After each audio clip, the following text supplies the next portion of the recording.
Today we are doing part 2 out of 3, talking about my giant rainbow mega palettes that I've made. The first part was about why I chose to depot every single eyeshadow palette that I owned and have ever owned. You can check that out. I'll drop it up in a card because that's a thing that YouTubers do. Today, I'm going to talk about how I am especially nuts and how I actually took the larger pan eyeshadows and the square and rectangular pan eyeshadows that I had and repressed all of that product into 26mm pans. And that's part of the reason why I'm sitting over here, at least I hope, camera right, because I'm gonna be putting up some pictures. When we left our story last time, I had depotted everything that I owned, and I had continued to depot everything that I bought in terms of palettes, and I set them in my magnetic palettes to use. However, when I moved into my house here, I have this very large makeup space that I'm very grateful for. I realized that something that I thought was a problem in my old space, which was smaller, which was the fact that I wasn't really getting use out of my square and larger eyeshadow pans, was actually not a problem of space at all. And I realized that I had my eyeshadow palettes, so for context, right as of right now, I work with these 96 pan Colored Rain palettes. And when I moved in here, I actually had them placed this way. I had them placed horizontally in front of me. And I had my regular 26mm pans in one palette, all rainbow. I had my larger pans in another palette, all rainbow. And then I had my square and rectangular pans in another palette, all rainbow. I'll pop a picture up here.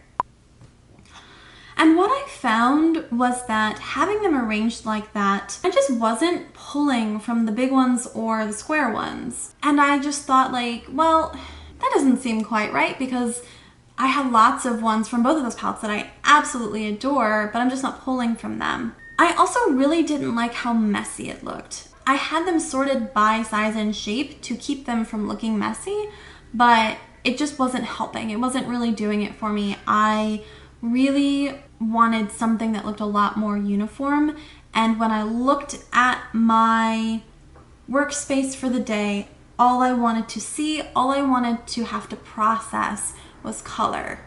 And so towards the end of, I'm gonna say June, like this past June, I actually took on the project of digging out all of the product in those pans and repressing them into 26mm pans. And that is why that is how I have 3 palettes that just are all the same size and is a smooth spectrum of color. Over here to the right, I will put a list of all of the palettes that I did this with. Not the ones that I depotted, but just the ones that I have repressed.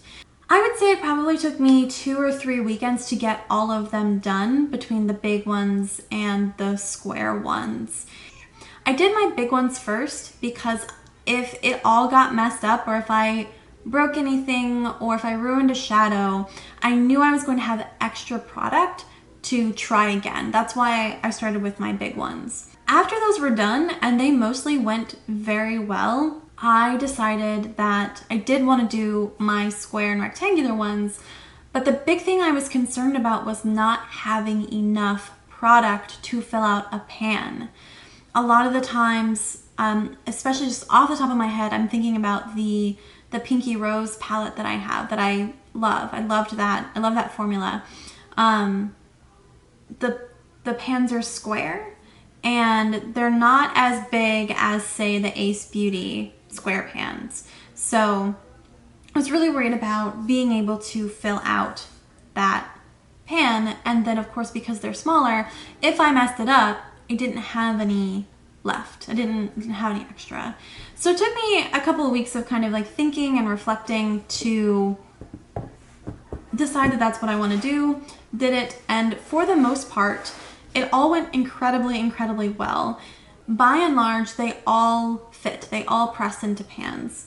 There are some exceptions, and it's not really an exception, but if there was a shadow that had been in a square pan that I used really heavily, it just was very shallow in the pan because there just literally wasn't enough.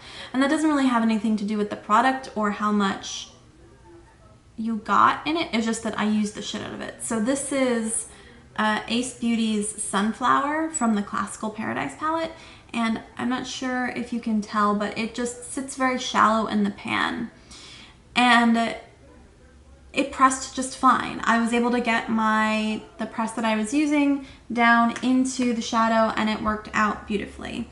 So I have some shades like that when we go to tour my big rainbow palettes that will look kind of crusty, kind of like, not crusty, they'll just look a little weird because they're maybe a little lumpier and they sit really low in the pan, and that's just because I had used the shit out of them already. The one square pan that I have not reset are the Anastasia Beverly Hills pans. And that's because just in looking at them, I know that they're not gonna fit into a 26mm pan. I know that they're not. And that has put me in a place where they're in this little palette here because I need to evaluate them separately to see if I'm gonna keep them. I will have a discussion at some point on Anastasia Beverly Hills and the price per gram of that brand.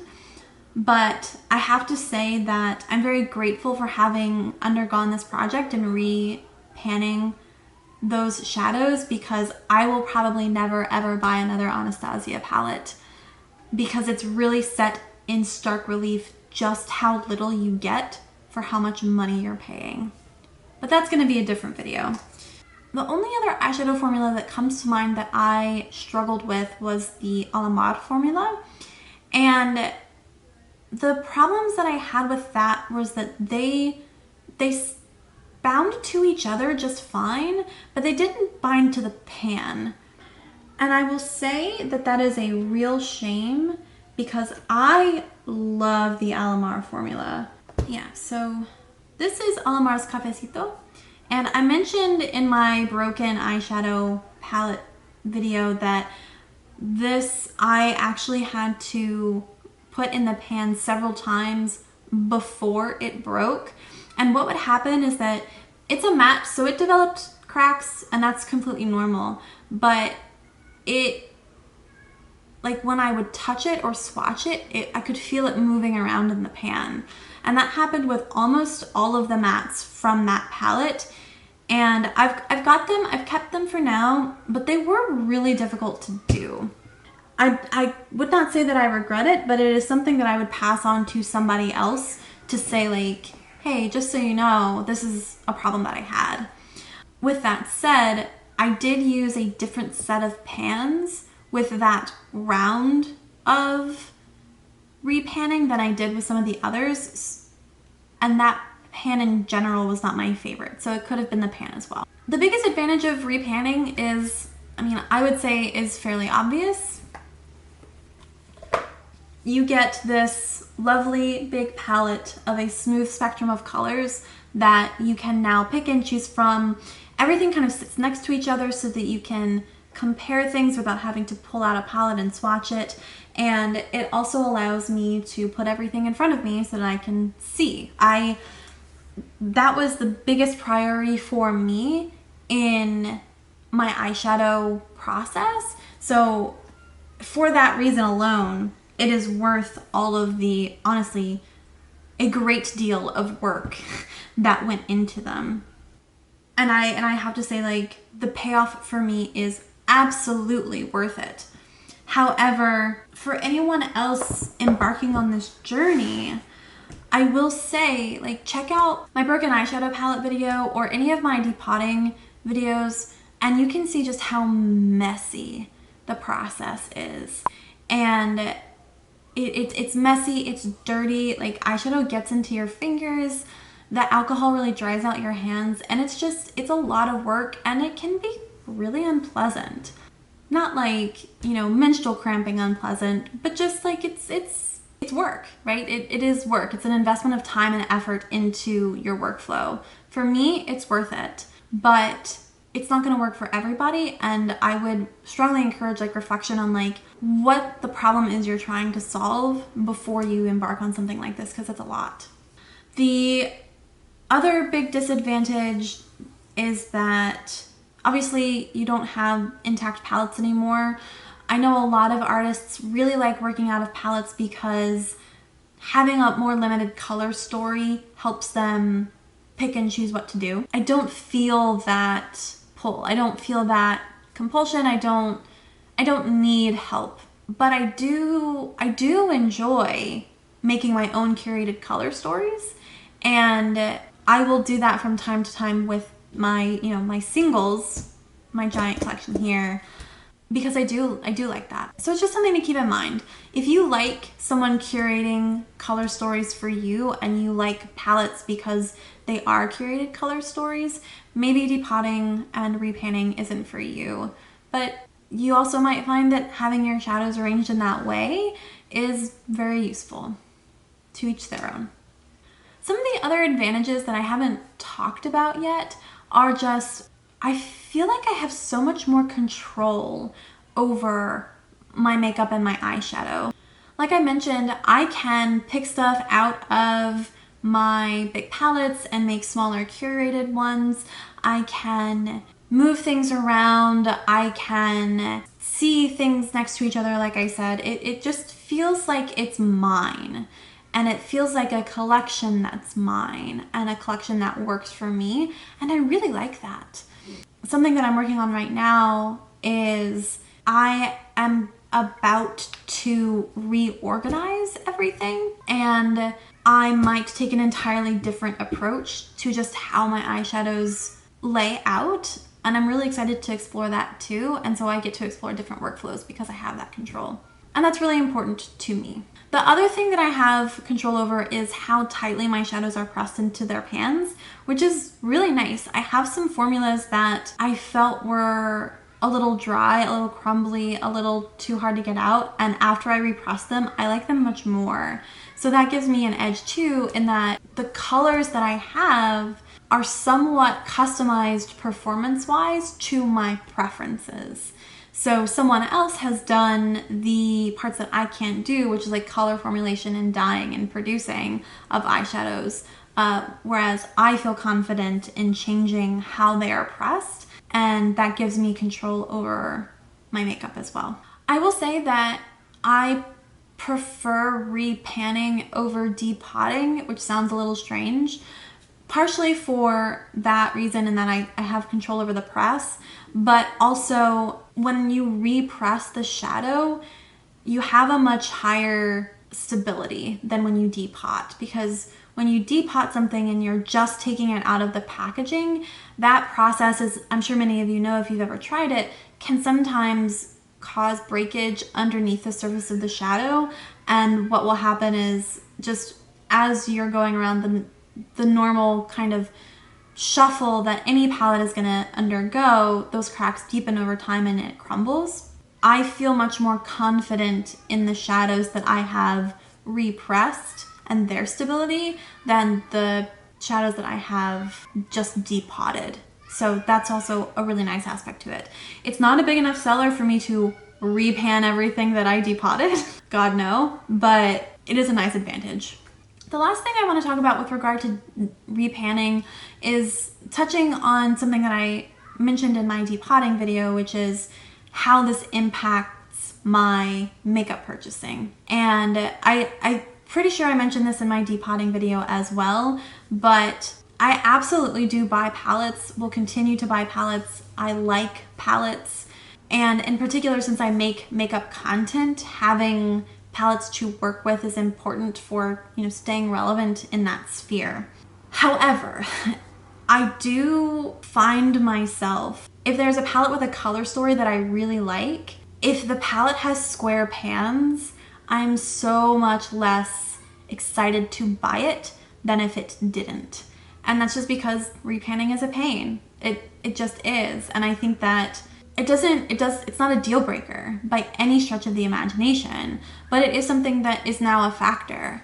And to be fair, in some ways, like I just said, repanning is not as much of a process as depotting. But I am so, at this point, at this point in my life, I am so close, like temporally close to both having repanned everything and then having to reset a bunch of things that broke. I